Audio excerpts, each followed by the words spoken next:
Viva Voz, com Vera Magalhães.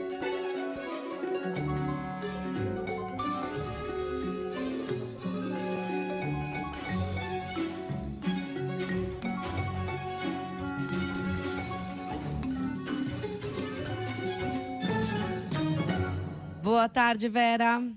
Boa tarde, Marcela, Leandro, todo mundo que nos ouve e nos assiste. Boa tarde, Vera.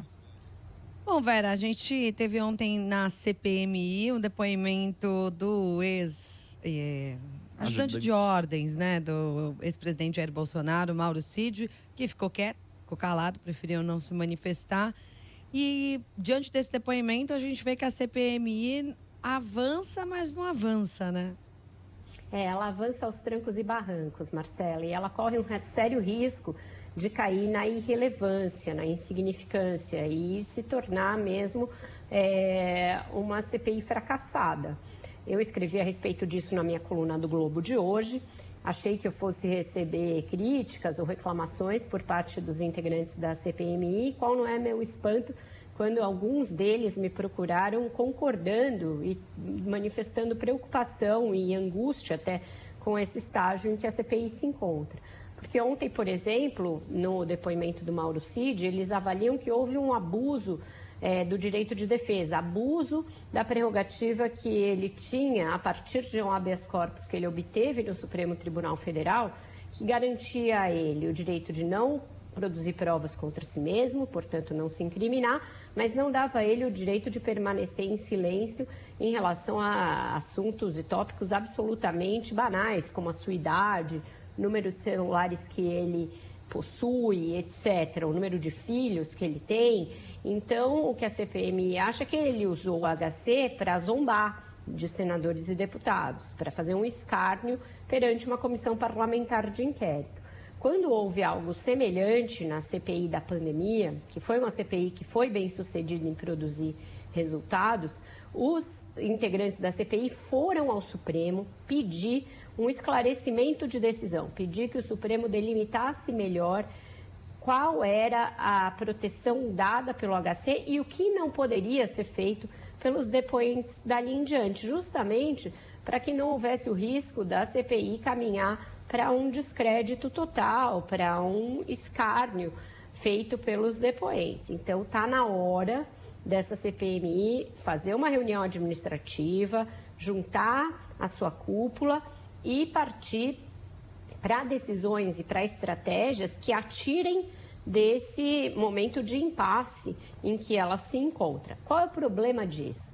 Na CPI da pandemia ou em outra CPI que eu já cobri e que também foi exitosa, que foi a CPI dos Correios, CPMI dos Correios também era uma CPI mista, lá atrás, em 2005, havia uma afinação muito grande entre a cúpula das comissões de inquérito. Então, relator, presidente e vice-presidente jogavam no mesmo time, falavam a mesma língua e combinavam o jogo previamente. Isso não acontece nessa CPMI. A relatora Elisiane Gama não é aliada do seu presidente, Arthur Maia, e o vice-presidente é o senador Magno Malta, que está ali para tentar, o máximo possível, aliviar a barra dos bolsonaristas. Então, é um time que não conversa entre si. Você tem centrão, bolsonarismo e governo representados nessa trinca da CPMI, sem que um fale a mesma língua do outro. Então, isso é bem complexo de sair dessa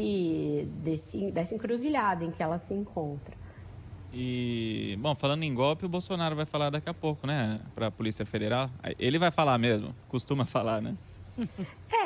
Acho que na Polícia Federal você tem menos esse expediente, Leandro. Você pode até dizer que você vai falar só em juízo, mas não tem sido o expediente que ele tem adotado nas sucessivas vezes em que tem sido chamado a prestar esclarecimentos na Polícia Federal a respeito de diferentes assuntos nos quais ele está envolvido e implicado.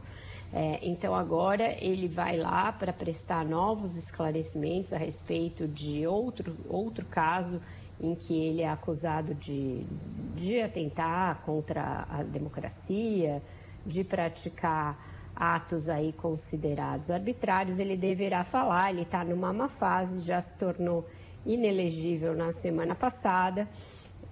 retrasada, e agora vai ter esse novo depoimento. Essa má fase do Bolsonaro ajuda a explicar um pouco o certo desespero que está recaindo sobre a sua base mais radicalizada, sobretudo sobre os deputados e senadores do PL. E eles resolveram transformar essa CPMI também num circo, num picadeiro, para eles terem alguma chance de aparecer, já que a oposição está minguando no Congresso. E aí esse é outro risco que a CPI corre. De um lado, a irrelevância, e de outro lado, virar palco para maluco dançar.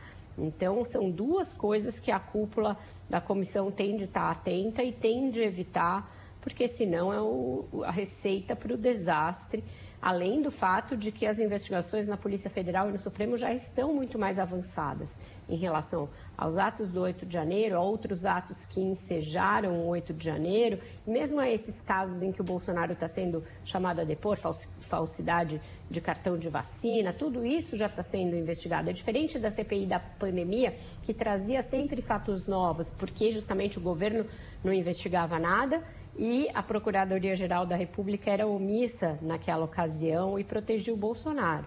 Então agora é uma situação muito mais complexa e delicada. Os senadores e deputados começam a perceber, a ficha começa a cair de que eles correm um sério risco de pagar um mico com essa CPI. Então vamos ver se tem uma correção de rumo. O presidente Arthur Lira deve fazer uma declaração hoje e anunciar algumas medidas justamente no sentido de tentar corrigir esse momento delicado pelo qual passa a CPMI. Vera, até amanhã. Um beijo para você. Ótimo jornal para vocês e até amanhã. Até amanhã.